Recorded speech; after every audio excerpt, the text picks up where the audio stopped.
gets sent out. It usually takes me a while because I have very rural internet. So it will not be tonight, Caridad, but I will be sending it to you probably by this weekend. Oh, see, now, Yvonne, I want to call it Blur's Day instead of Thursday. Oops, sorry about that. I put that in your mind. I take actually full love it. responsibility.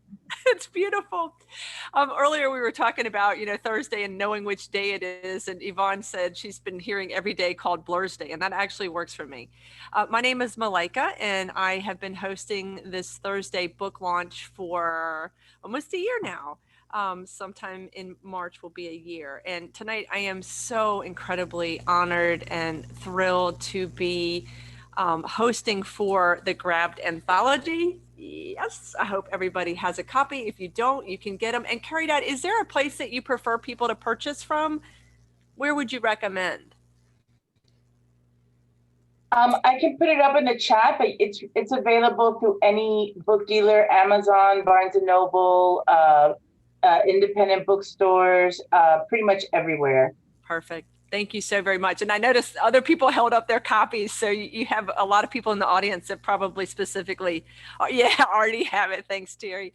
We are very fortunate today to have 5 and maybe 6, two editors that are going to be here, and one, of course, also contributors. And we have 4 contributors also. So we're going to read in order. And I just realized, Caridad, I need to put you in there because I did not. There we go.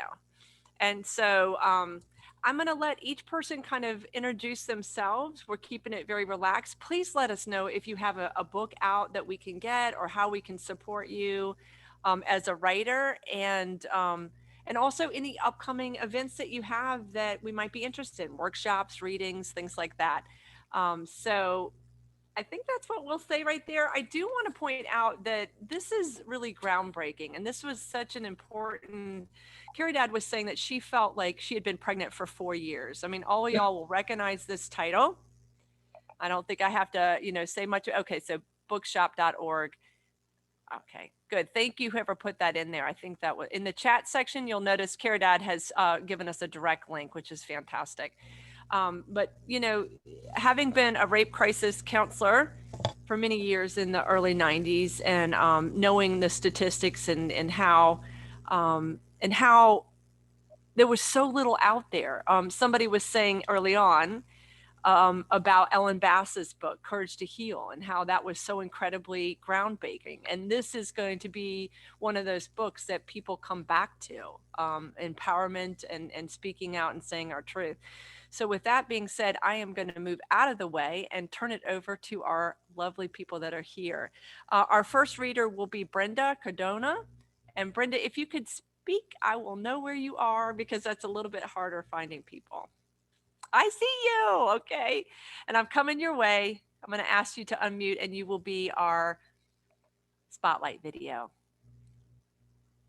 Hi. Okay. Hi. Hello, everybody.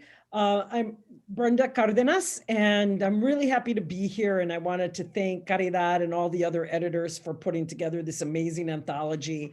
I'm really pleased to be among the many incredible writers in the anthology. We were, in terms of upcoming events, I have I don't know if people out there are aware of Woodland Pattern Book Center in Milwaukee, Wisconsin, but it's an amazing not-for-profit bookstore and literary and arts center. And they have an annual poetry marathon that runs for 2 days. And they're having it virtually this year. And it is on January 30th is the marathon, or the 30th and the 31st. And I'll be reading on the 30th, but each poet reads for 5 minutes, and it's just poetry, poetry, poetry, poetry. And it's really, really wonderful. So, and then on February 17th at 7, I'll be doing a reading for the 15th anniversary of Palabra Pura, which is an initiative out of the Guild Complex in Chicago. And it's a Latinx, reading series. So that's on February 17th virtually. Okay, great. I'll begin with my poem that's in the anthology, and then I'm going to read another person's poem that I admired everything I read. So it was difficult to choose. My poem is called Sweet 16. It's on page 10 for anybody who's who's following along. Sweet 16 in patched Levi jeans and spaghetti strap tees, we walked a mile to meet the bad boys kicking back at the park. Newports nearly tumbling from their bottom lips as they flicked wheels to flint and waited for a spark. We strolled in with 6 packs of Pabst and Sass, asking for a joint and a motorcycle ride, secretly wishing for a date to the carnival or concert or next beer bash. But we barely popped the tops of our cans, had any chance to joke or flirt or speak of summer plans before dusk deepened to dark, before he pressed me against tree bark, tightened his vice of a body to mine, and grew 10 hands that grabbed everywhere, even the hair at the back of my head, to stop my thrashing neck. By some dumb luck, he could not trap my 10-alarm screech, its siren rupturing his will. Still, I often wake straining and mute, knowing either he or the tree will swallow me if I cannot scream. And what of her, the one who breezed into the park with me that summer eve, all cherry lip gloss and glitter eyes, all cool facade melting on the inside, all sweet 16 with her firefly heart waiting to spark. And then the other one that I was going to read, thank you, is a poem on page 123 by Terry Godbey, and it's titled Cocoa Beach. I hadn't realized. Brenda, Terry is actually reading with us. Oh! Well, Terry, I love your poem. I won't read it. Thank you. I will not ruin it for you. I'm so sorry. There were many, many poems. How about Grope by Jennifer Quayle? Go. Okay. The touch I wished for floated in the ether, brushing my face gently in a distant future. The hand I wanted to remain on my back, the one time my mom touched me tenderly, is why I said nothing when he pushed me against the metal door where the cold air blew in from the loading dock. It was the janitor's door, his hand lean as a hanger. All bone went to my chest, then neck. He was so close, I saw the shiny inside of his ear, the hairs emerging from his scalp. Startled into second sight, I glimpsed his home. The people there, old irons, like the people in mine, which is why he grabbed me. Untouched recognizes untouched. For months after, he stared at me like I was a sister bearing his home secrets, as if I would tell, as if I would ever unload the corners of myself into the ears of school. But I did give him the evil eye and dump used but I did give him the evil eye and dump used lunch trays in his locker. So that poem again was by Jessica Quayle. Oh, wow. Thank you. That was awesome, Brenda. Thank you so much. And I actually have to tell you, I love that you chose Terry's poem and she's here. What a compliment, though. I mean, you wanted her voice heard. I think that's beautiful. And thank you so much for your poem. I love the musicality in your work. Just the language, how the words talk to each other. Very powerful. Thank you so very much. I'm heading towards Yvonne Cassidy. Give me just a moment as I try to find you. Here I am. Oh, there you go. I see you. You're perfect. I'm going to come to you and make you the spotlight. Thank you, Yvonne. That's the best way to do it, is just say something so I can see you. Sure. Well, thank you so much. And I'm just going to put it on gallery so I can look at all the lovely faces here other than my own. Malika, thank you so much for having me. And Carrie, thank you so much for inviting me to be part of this book. We were sort of chit-chatting a little bit beforehand about just how much it means to me. quick whistle stop synopsis. I'm a fiction writer. YvonneCassidy.com is where you'll find out information about my novels. I have 4 published novels. Don't have too many events coming up because I've sort of been working on finishing that 5th novel right now. So, but I would love to connect in some way, and I'm on all the socials and that kind of stuff. So I'm going to read my piece from Grabbed. It's a prose piece, so it's a little longer, so I'll just be reading my own piece, and it's called Tuesdays. And to all the people in this room who helped me to get here with this, you know who you are. I just want to say thanks. Okay, Tuesdays. That first Tuesday, you almost don't go. You can find plenty of excuses. It's January, it's dark already and raining. You want to watch Obama being inaugurated on the telly. And anyway, you don't need to go. There's nothing wrong with you. You feel fine. Your therapist says that fine isn't a feeling, that it stands for fucked up, insecure, neurotic, and emotional. It makes you laugh when she says this. You've been seeing your therapist for 15 months and you don't know what you'd do without her. She's worth €100 a week, 200 on the bad weeks. That first Tuesday, you only go for her because you told her you would. You never knew this place was here, right off Marion Square. The entrance is next to the office building where your friend works, and even though you know she'll be long gone, you pull your hood tighter around your face. In the seconds between ringing the bell and the door being buzzed open, you almost turn around and leave, but then it is open, and there's a woman at reception who you recognize from the intake assessment. You go upstairs, you're early, you're always early. There's someone waiting in the waiting room. You lock yourself in the bathroom. At 2 minutes to 7, you come out. The door to the main room is open and you walk straight in like it is any room. 4 couches are set up around the rug and one is still empty. You take a seat. You check again that your phone is turned off. You don't look at the others until you have to, until it starts. They're not like you. That's the thing you make up your mind about first. You have nothing in common except this thing you wish you didn't have in common. Half are men, and you know you should be surprised. You shouldn't be surprised, but still you are.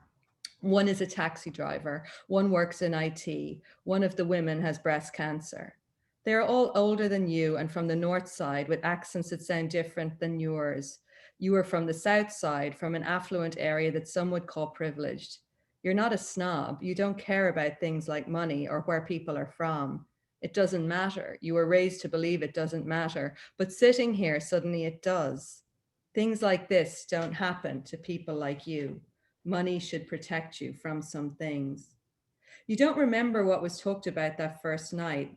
You remember being afraid that the others are going to talk about the details of what happened to them, details you don't want to know. The details of what happened to you are hazy. That's part of the problem. You don't need to know theirs. You hate the therapist straight away. That's the other thing you remember from that first Tuesday. They're both women, one black, one white, and they hardly say anything. They sit on hard plastic chairs you hadn't noticed at first.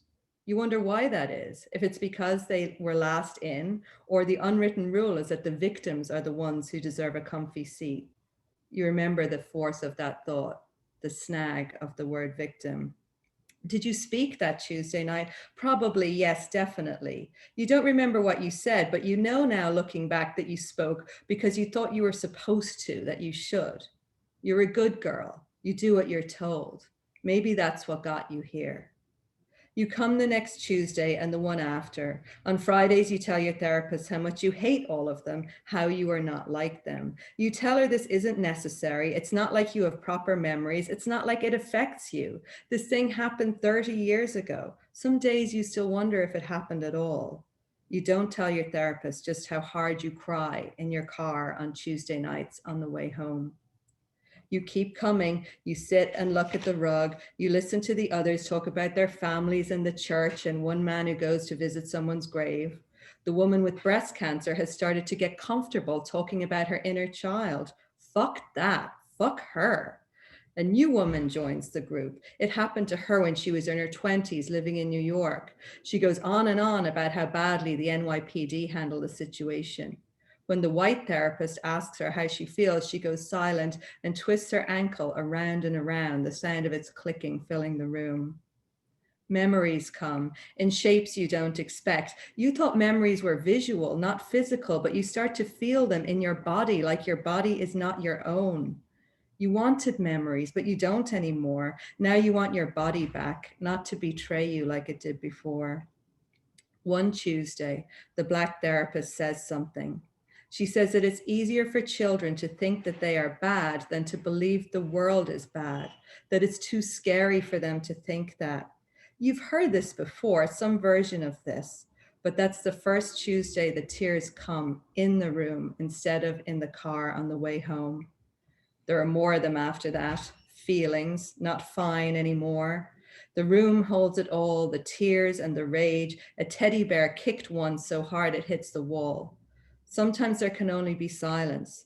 Sometimes you sit cross-legged on the floor with another woman, a girl, drawing together, the only sound crayon on paper. You start to scream in the car on the way home, bouncing your hands off the steering wheel. You blare Alanis Morissette, Four Non Blondes, Eminem to cover the sound. You compose yourself at the traffic lights.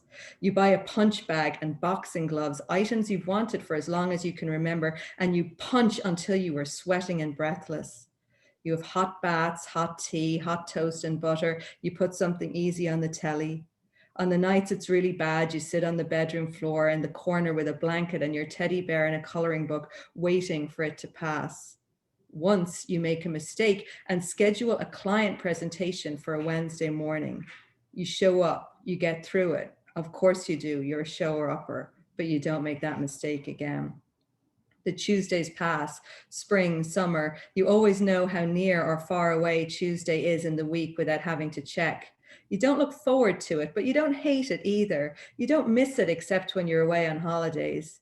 You still look down when you turn off Marion Square, breathe easy when you are buzzed in. It's a miracle you've never seen your friend from the office next door. Sometimes there are workshops organized on Saturdays, retreats away in the country. You always go, even when it means changing your plans, even once when it's your birthday. Yoga's your cover for everything. People don't ask too much about yoga. 120 Tuesdays, that's how many you go for, give or take. You miss 4 when you travel to New York, where you meet someone you like, someone who you tell about it, someone who texts you every Tuesday when you get home, who you know would call if you wanted her to. Some nights now, you don't drive home straight away. You linger by your car to talk to one of the others. Sometimes you laugh together. Sometimes when you come home, you feel so light, you dance, twirling and spinning in your living room. And sometimes as you're doing that, right as you're doing that, the rage comes and it never ceases to shock you, the power of the emotions colliding. You talk about it the next Tuesday, how you didn't know that could happen, feeling 2 different things at the exact same time. When you stop going, it's not because you're finished, but because you're finished for now. You're finished enough. You're moving away to New York, to the texting woman, to the next part of your life. Your tears are for saying goodbye and for leaving so much of yourself, such a big part of yourself in the room. Your tears are for hope, for love, and for healing. And because after all this time and all these Tuesdays, you can finally name what happened and know, really know, that the shame isn't yours to carry anymore and that it never was. Oh.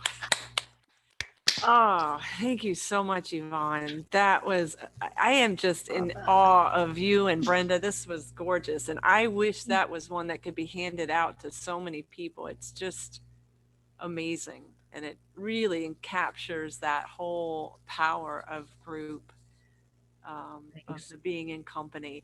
And I did want to say, yeah, Brenda put super powerful. Yeah. And then, the texting woman is Caridad.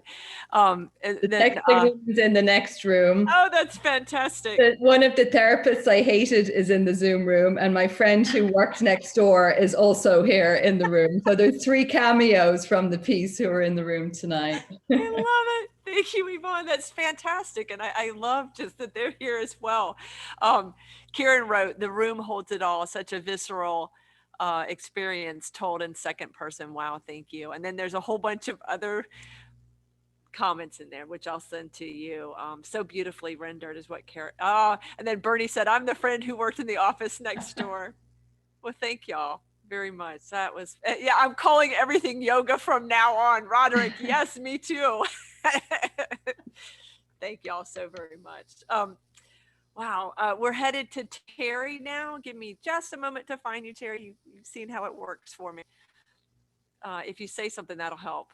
Hi, I'm right here. Thank you. I see you, Terry. Thank you so much. Okay, I'm going to gallery also. It's so nice to be here with all of you, and big thanks to Carrie for this beautiful book. She worked so hard on it, and Malika for having me here today. And I want to tell Brenda a special thank you for picking my poem. I didn't know what to say. I was like, uh-oh. And you know what else is really funny? I don't know if you know this, Brenda, but one of my poems is called Sweet 16 too. So we have some sort of thing going here. So I have 2 chapbooks and 2 poetry books, 2 full-length poetry books, and the latest one is called Hold Still, and there's info on my website, caridadmoro.com. I don't have any events coming up. I lost my job this year because of COVID, and I've been focused on trying to make some money as a freelance writer and editor, and that's kind of been my focus. So I'm going to read the 2 poems that I have in the anthology. And I grew up on an Air Force base in the middle of the desert in California. And it was a very kind of protected, kind of a spoiled, rotten childhood. It was really idyllic and wonderful in most ways. You know, that was back when nobody was in the house. If you were in the house, your mother saw you, she'd say, "What are you doing in the house?" You know, and you would run back outside. And so it was very different times. But you always knew who was the boss, you know, on the base, in every house, up and down the street, and up and down every street. And that's kind of what this poem is about. It's called Sweet 16. I was carrying on about my milestone. Next door, Rita was carrying on with my best friend's father. No one blamed her. Rita's husband, Big Ralph, with flying saucer ears, a chin that pooled like a donut, never let Rita have any money.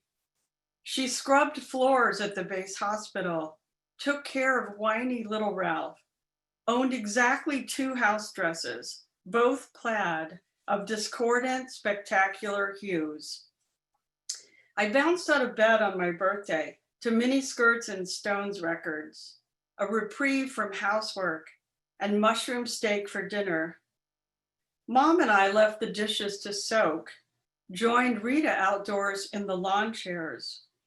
Terry's 16 years old today, my mother announced. Big Ralph, greasy and bent over the hood of his old Chevy, dragged over a web chair, squeezed into it, and pulled me onto his lap. Sweet 16 and never been kissed, he shouted, whacking my bottom with one meaty paw, restraining me with the other. Stop, I yelled, stop.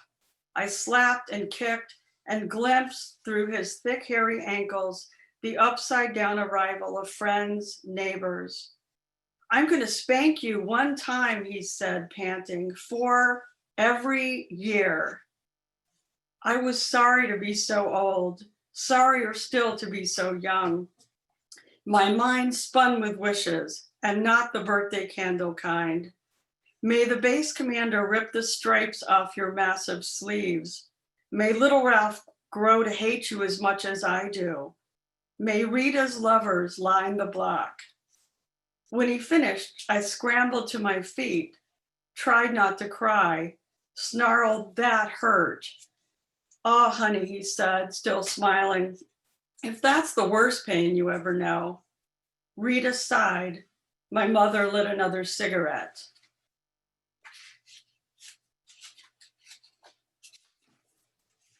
That's how it was.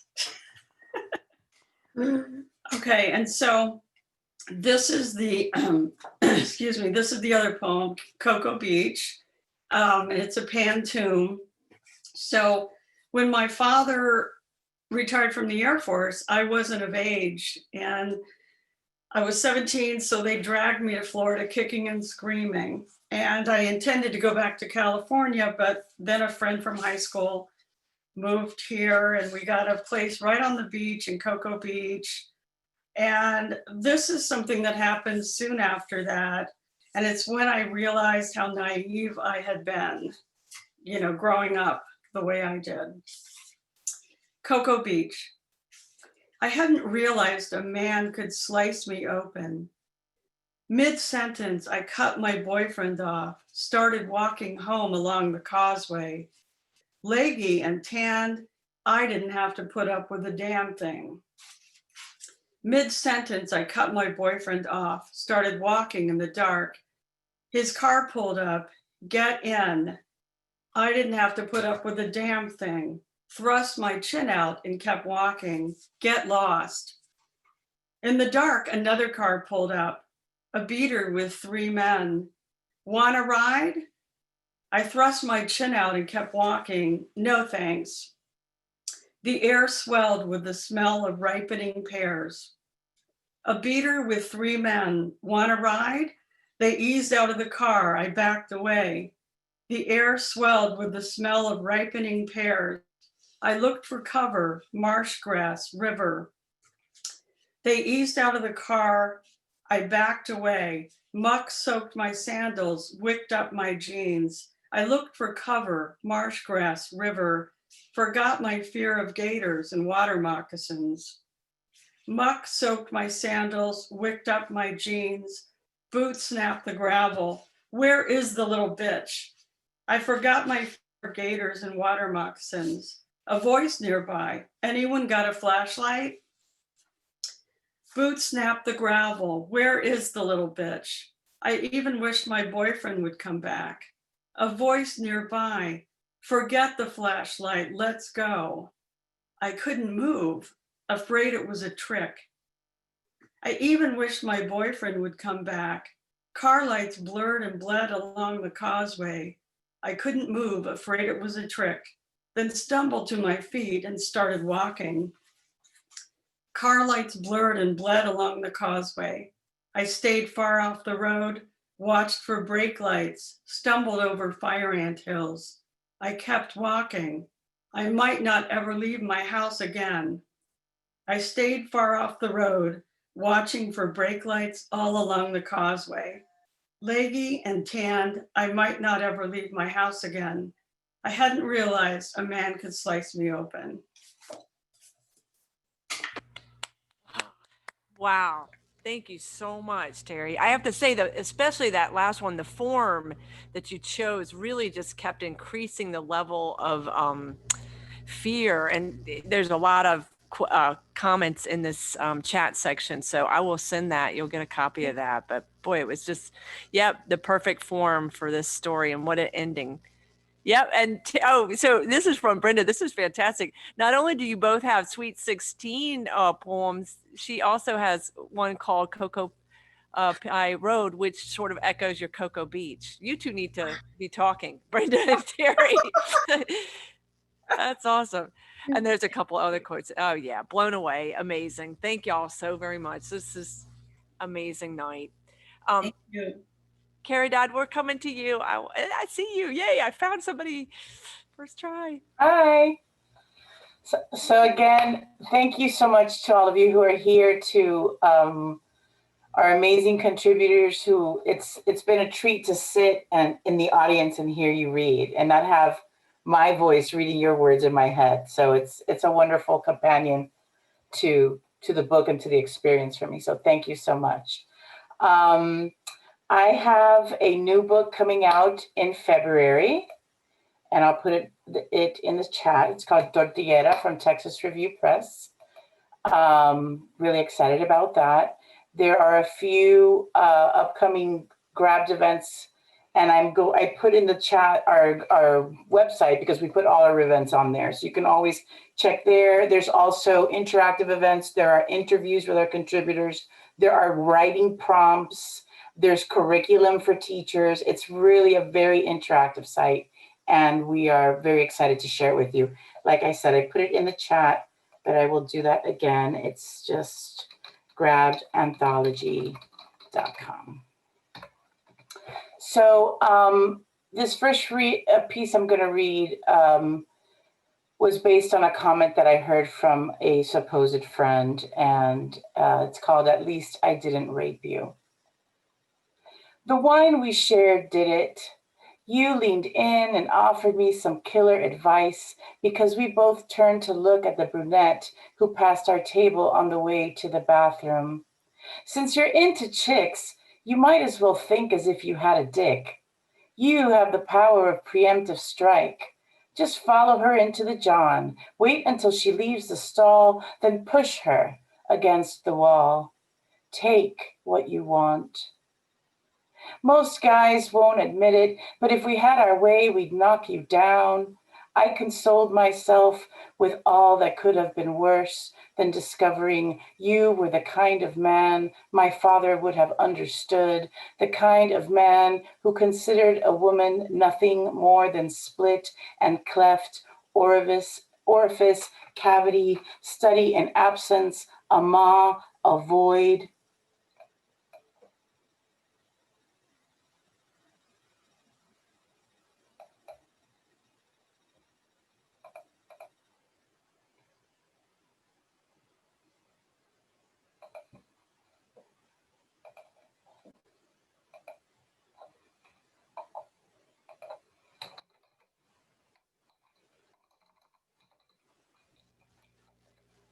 Caridad, can you still hear us?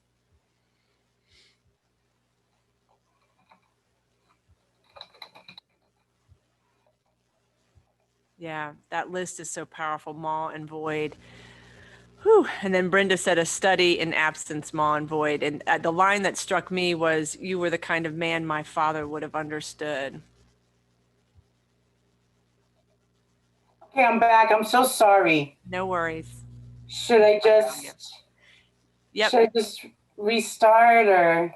I would really like you to restart. That is just so incredibly powerful. And there were lines that people were writing into the chat section. So if you would, that would be amazing. Okay, I absolutely will. I got so nervous, I lost my page. Okay, so sorry. I will start again. No worries. At least I didn't rape you. The wine we shared did it. You leaned in and offered me some killer advice because we both turned to look at the brunette who passed our table on the way to the bathroom. Since you're into chicks, you might as well think as if you had a dick. You have the power of preemptive strike. Just follow her into the john, wait until she leaves the stall, then push her against the wall. Take what you want.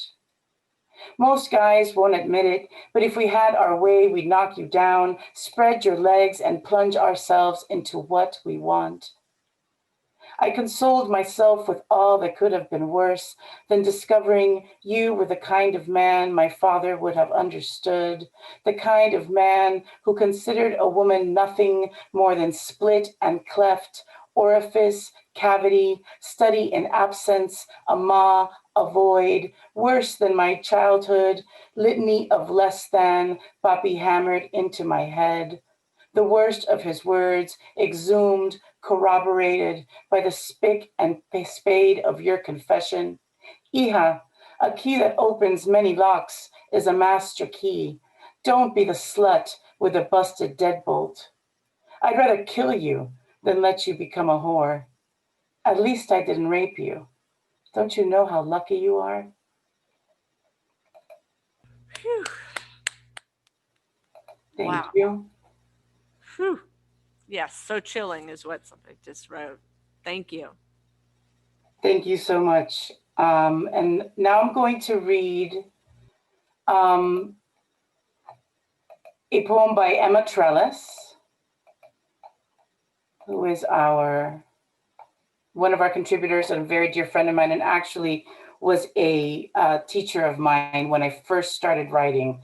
Just like a shout out to my friend Terry, who we got started together. If it wasn't for her, I don't think I would have been publishing. So I just wanted to say that, and thank you, Terry. Love you. This is How We Lived by Emma Trellis. And sparrows unthread nests, bring their young nothing, and shadows best seen inside the pitch of a cave. And 3 men stabbed on a train because of courage, and jacarandas flick cinder and blacken the ground, and the harbor horn is a creature roping holes to the reefs, and the reefs gleam with chrome and absence. The absence is welcome, the bullet is welcome. The malignant cell is welcome. The gray faces and their merciless tongues are welcome. And a father is reptilian in his regard. And a mother stitches her lips like a wound.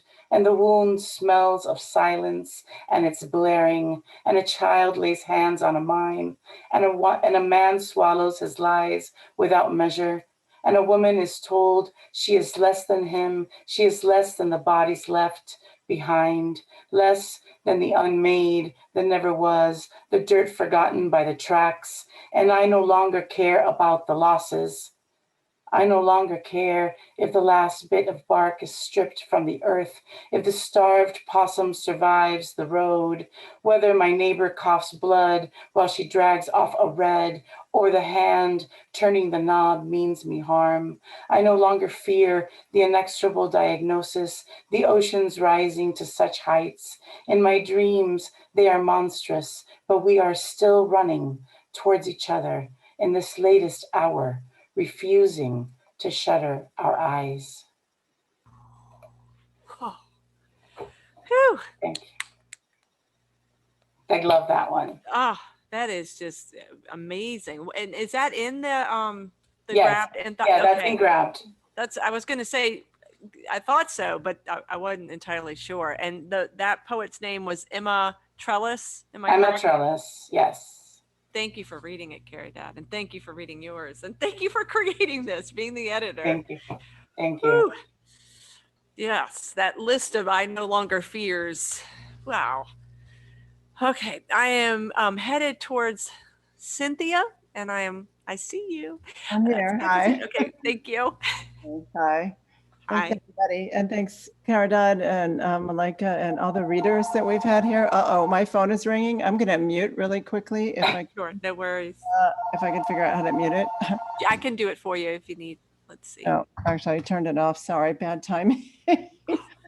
Okay, I was saying thank you to everybody. These poems are amazing. I really enjoy the poetry community anyway, but this particular slice of the poetry community is like doubly meaningful. I don't have websites or books coming out. I do have a poem coming up in the Radar journal, which is a pretty good online journal. So in February, I have a poem that will be published. I'm going to read 2 poems.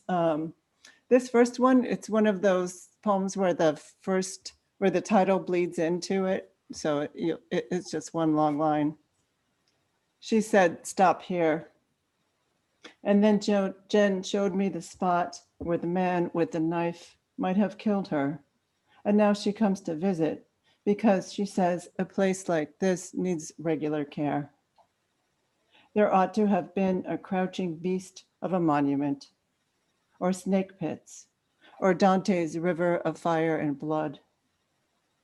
But it was an everyday kind of spot. Sunning itself by the roadside, it continued placid, mute as the dirt next door.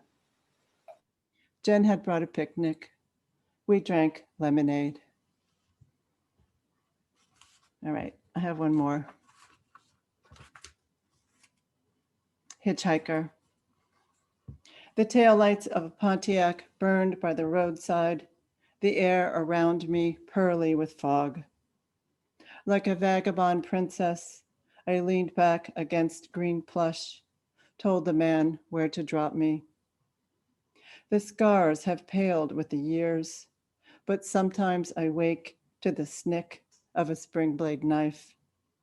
I've kept my silver anklet and patched up shirt, a 5-line story I tore from the paper naming me unknown.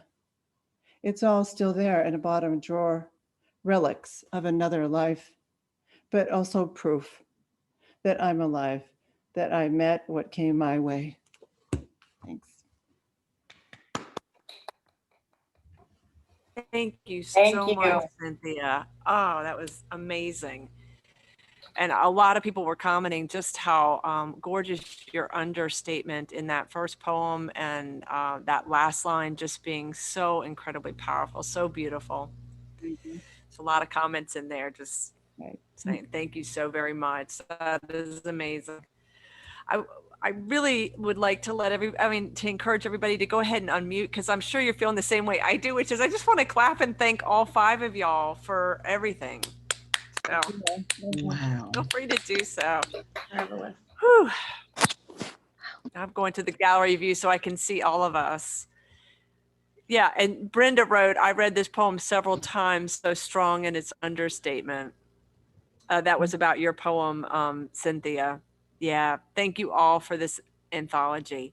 Thank you for being voices for so many who haven't yet spoken their truth. That is incredible. And that's the kind of what we were talking about before we started this, was just the ripple effect, and how when people take these, huge risk and creative jumps, that it gives permission for other people to speak their truth. I know a lot of people probably have questions. I know I do, about the process, about people's writing habits, and how they came to be a part of this anthology. So I thought, Caridad, are you okay with us just starting off with, can you talk a little bit about how this came to be, this anthology? Actually, that's a great story. It was right after the 2016 election, and we were at the Miami Book Fair. A bunch of poets sitting around, quite literally crying about this election and what we were going to do, and just at a loss. And we got up en masse, and we were walking over to see Rita Dove. And I turned to Nikki Moustaki, one of my fellow editors, and said, we need to put together an anthology and call it Grabbed. And she was like, yeah. And then Elisa said, oh my God, because there isn't a woman among us who hasn't been. And then that led to this conversation, and the title was just too perfect. So we started sending out invitations, calls for work, and asking writers and poets to meditate on that word, whatever that meant. Not just physically grabbed, you can be mentally grabbed, you can be emotionally grabbed, you can be grabbed by the heartstrings. There was just so many connotations of that word. And then Richard Blanco, who was a dear friend of ours, came over for martinis. And, martinis change everything. And we started having this discussion about how he had no idea what it was like to walk through the world as a woman until he came out and started going to gay bars, where all of a sudden men were touching him and they weren't asking for permission. It was like he was the newest thing on the smorgasbord. And he said, my God, this is what it's like to be a woman in the world. And that conversation led to our expanding our scope, our lens, making it gender inclusive. And I think that was such a powerful and positive change, because it rounded out the experience. And it also, some of the most vulnerable pieces are written by cisgendered men in the book. And to me, that's almost like my crowning glory, that these men who have carried around these stories, even less likely than women are to share, just by nature of the whole machismo angle. And if you add the Latino mix to some of these writers as well, it was wonderful. And I know it started catharsis, and that ended up being, expanding our vision. So that's how it started, and this is how it ended up. Well, then we're thankful for martinis. That's such, Yes, yeah, and such yes. a great origin story is what Susanna just said.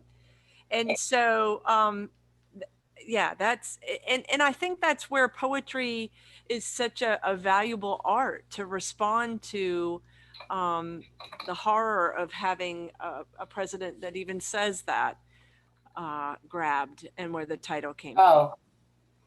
Just the horror. And what I think. And then when we got Anita Hill, I was just dead on the floor.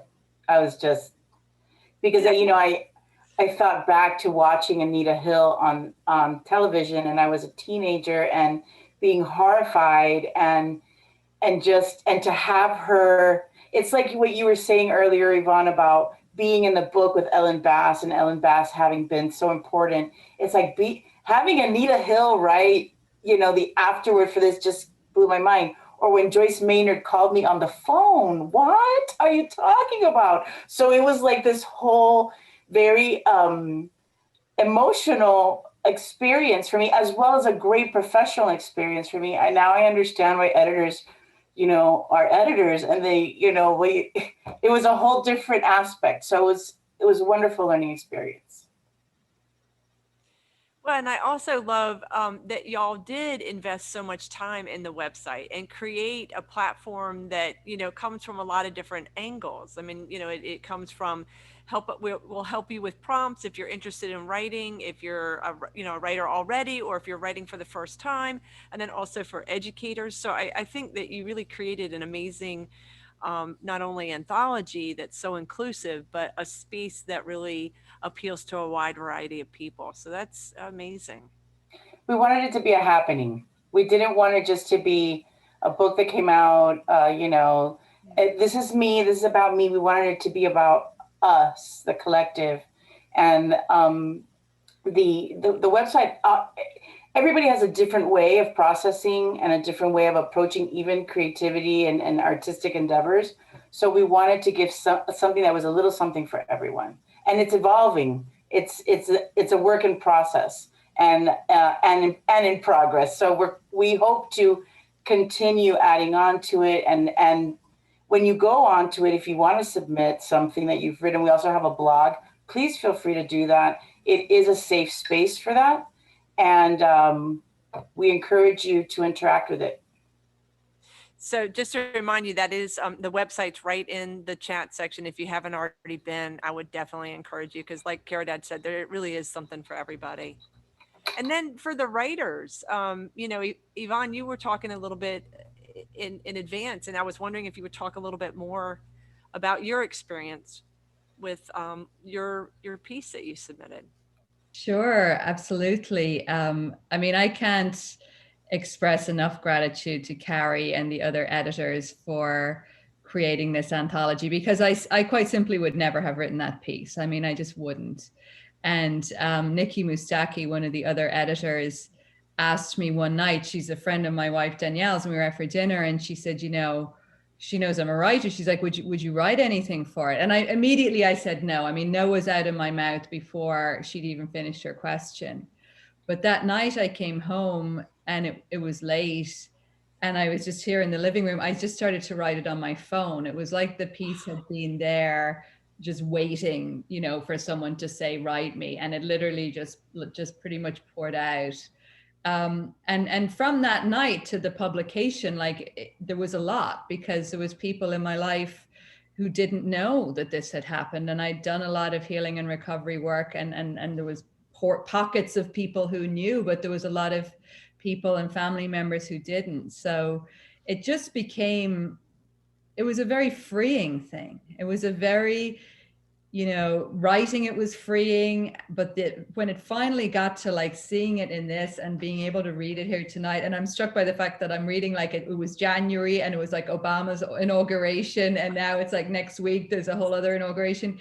It just feels like something that I needed to do, and I didn't know I needed to do it, but when I was presented with that, I was just thankfully able to be able to take that step. And I, like I said before, one of the most gratifying things was right before Christmas, I got a message from someone I knew on social media saying he'd read my interview about it, and he had just started to write his own piece of something that happened to him when he was 14, and this man is in his 60s. So just the ripple effect, I just feel so grateful. I mean, all these readers tonight have been phenomenal and amazing, and to be among you all is just fantastic. That's a perfect way to say it. Perfect way to say it. That also made me think of synchronicity when you were reading, being in January and Made me happy. I'm going to take that as a good portent. So I wanted to make sure people jump in, if you have questions as well for, the authors or about the process of the anthology. And any other writers want to talk about the experience of sending something in? I had a not quite similar experience in the writing of poems. I had actually written these poems many years after the incident and found no home for them. I'd sent them out and nobody seemed interested. Oh, actually, that's not true. She Said Stop Here was published in Calyx, but the other one I hadn't gotten published. And then I heard about the anthology and I thought this has to be a home for this poem. And I was lucky to have it accepted. But what I found is that after that is when I started writing more about the incident. So I hadn't really, I'd only written those 2 poems. But since the Grabbed came out, I've written probably 3 or 4 different kinds of poems about the same experience. It just for me was like, wow, all this stuff, people know it's like, even when it's couched in poetry and even when you notice one of the poems was in the 3rd person, that helped me to write it. And both of those poems, I will say, were like what they call after poems in a certain way. And then I needed a model because I needed to distance myself from the experience. So, even then I could only write 2. But once this came out, it sort of was like what you were saying was very freeing. I felt like, wow. And I had more distance and I felt like, this story, I can tell it another way. I can tell it again, as much as I want, I can tell it. So, I'm very grateful for that. So, thank you. I That's had amazing. I had a little bit of a similar experience in that I received an email. It was a call for poems for the anthology. And I didn't write mine until I got that email, but I had never written about that. And I had never told anyone about that until I wrote that poem. And I'm 59 years old. And this instance occurred when I was 16 and I had never spoken about it. And now I'm seeing how it might kind of relate to another experience that happened years and years later. So now it's leading me to want to write that poem, right? And so it's really been, I think you said freeing, and healing and generative. So I'm really grateful to the project for that. I love that because all 3 of y'all are saying that there was a freedom that happened seeing this published and that, that generative, that is amazing. And Caridad, I hope you're really listening to the impact, that impact flows in so many different directions. I mean, us as readers, y'all as writers, the editors as well. That is incredible. And Cynthia, I love how you said that you described having that distance in order to write. And I think that that's very powerful. And that's something that I think gives people a little bit of permission maybe to say what's true for them, but almost in a persona type way, but it's not so far removed. That's a brilliant way to describe it though. Bye, Lynn. Lynn said she needs to go, but thank you all so very much. Stay safe. Bye, Susanna. And so I think we had 2 other people that if you wanted to, let's see, Terry, did we hear from you? I think I did. Yeah, Terry, did you want to say something about the process for you or the experience of contributing? Well, I was lucky enough that Carrie just reached out. And I said, oh, yes, I have poems about that stuff. Awesome. But, I never told anybody about what happened in Cocoa Beach. I just felt like I was lucky at the end of it all. And even when I got home, I don't know, I didn't even tell my roommate. It was weird. I didn't tell anybody. And so decades went by. And I had written a pantoum about the Rwandan genocide. And I was just thinking, like, how would I write about what happened in Cocoa Beach? Because in a way, nothing happened. And so I decided to try a pantoum. So that was the second one I've written. And now I'm thinking I need to try to write a 3rd one. Yeah. It's not easy. But I'd heard that pantoums were better for lyrical sorts of poems, and I've tried to write lyrical poems and I can't do it. I always have to tell a story.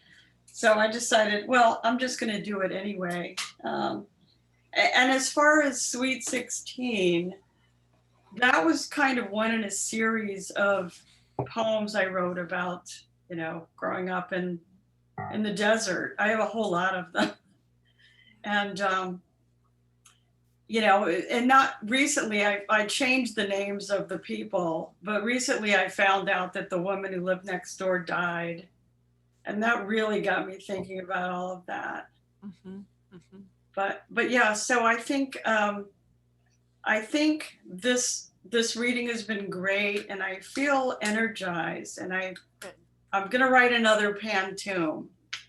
I don't know what about, but I'm doing People it. are clapping. They're just glad you're going to, because it's a great form to tackle. We have admiration, but I think it heightened the whole poem, just that experience. There was something very foreboding. So Yeah, that's awesome. Thank you. Just on the, sorry, we're both jumping in. I'm sorry. I just wanted to tell Terry that that response of nothing happened, something happened. I mean, so I had a similar thought, because I thought, well, everyone knows sexual assault happens like mostly with family, and with strangers, it's quite rare. Mine happened to be, it was a stranger thing. And I thought, well, is it appropriate? Should I be writing about this? Is it important? Do I have the right to submit? So I will just say that you should, like I had to do, just something happened. So, Yeah, it just wasn't a lot, well, I don't know what I meant. Anyway, I'm only saying it because I had a similar feeling, like, is it legitimate? My experience legitimate, which I don't know how many people have that, but I suspect it. Universal. Universal. What happened was it changed my life. Mm-hmm. And I never felt safe again. Exactly. And, walking after So there you said it, Terry. Walking after dark. Yeah. You can't do that. So that's what happened. But Terry, you're hitting on, and so are you, Cynthia, on, a universal reality. And Terry, us hearing that poem, I could feel the terror. I could feel that sense all throughout there. And so, I would say exactly what Cynthia's saying, which is, of course, something happened. We heard it in the, I felt it. And I would say that's universal, Cynthia. It was in Yvonne's piece where she was saying, these people aren't, they're different from me. I don't think anybody, I think everybody feels that sense of, can I claim that place of survivor? Is my story, is my story worse or less or what? And that's where I think Caridad and the other editors did such a great job of saying, all voices here, all voices here. And that is so important, that we embrace each other in that courage of speaking that truth. And, what Caridad was talking about is that, a lot of people, a lot of males don't have that experience of that vulnerability of walking after dark, or where, what were you wearing, or how old are you, and all the different things that we know as females that we've navigated.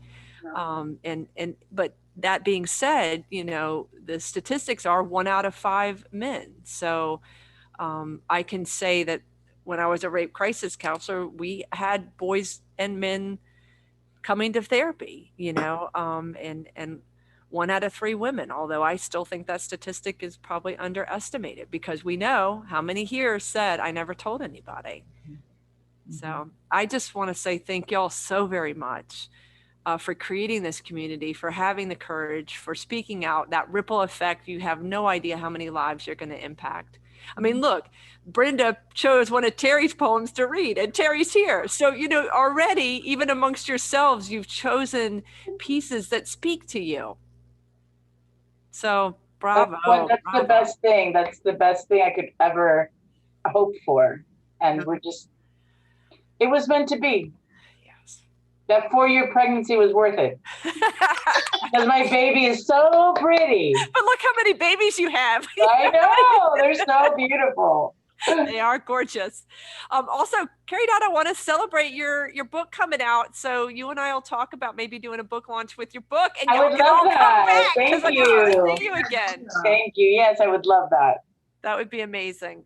I want to make sure that we haven't missed any questions, and I'm sorry. I figured we would probably talk too much for open mic. If there's somebody who really needs to share something, I will stay on, and I'm sure I will not be alone in that if you want to read. But if you have a question, jump in, because heaven knows I can talk. Okay. Yes. Thank you so very much. Yes, thank you for being such a lovely host. Oh, you're very thank you, kind. And for Malika. providing us with such a safe space and such a welcoming space. Thank you. It's always lovely to find a welcoming home. Oh, you are always welcome here. Thank y'all so very much. Be well. Thanks, Thank everyone. you. Thanks for Stay coming. safe. Great. Yep. Blur's Day it is, Yvonne. Blur's Day. Good night. See you Good next night, Thursday. everybody. Bye. Be well. Thank you.